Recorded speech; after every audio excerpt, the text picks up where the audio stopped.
బీహార్ రాజకీయాల్లో సంచలనం. మరోసారి రాష్ట్ర ముఖ్యమంత్రిగా నితీష్ కుమార్ పగ్గాలు చేపట్టనున్నారు.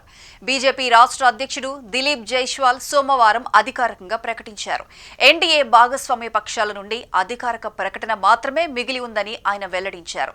బీహార్ ఎన్నికల్లో బీజేపీ 89 స్థానాలతో అతిపెద్ద మెజారిటీ సాధించిన పార్టీగా అవతరించింది.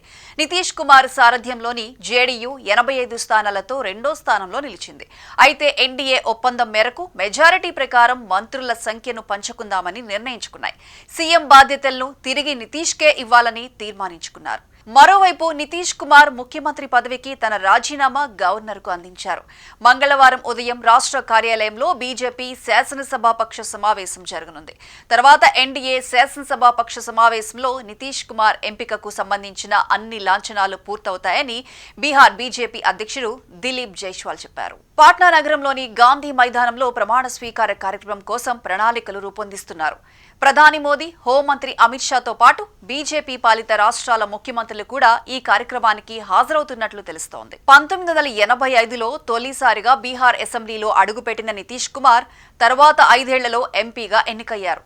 1994లో జార్జ్ ఫెర్నాండెస్తో కలిసి సమతా పార్టీ స్థాపించి రాష్ట్రంలో ప్రభుత్వ ఏర్పాటులో కీలక పాత్ర పోషించారు. 2000లో తొలిసారిగా ముఖ్యమంత్రి బాధ్యతలు చేపట్టారు. అయితే కేవలం వారం రోజులే. తరువాత జనతాదళ్ ద్వారా మిత్రపక్షాలతో ప్రభుత్వం ఏర్పాటు చేశారు. ఇప్పటి వరకు 9 సార్లు సీఎంగా ప్రమాణ స్వీకారం చేశారు నితీష్ కుమార్. కొత్త ప్రభుత్వం ఈ నెల 19 లేదా 20న కొలువు తీరే అవకాశం ఉందని అధికార వర్గాలు పేర్కొన్నాయి. ప్రజలు, రాజకీయ వర్గాలన్నీ ఆసక్తిగా గమనిస్తున్న ఈ పరిణామం రాష్ట్ర రాజకీయ దృశ్యాన్ని కొత్త కోణంలోకి తిప్పేస్తుందేమో చూడాలి.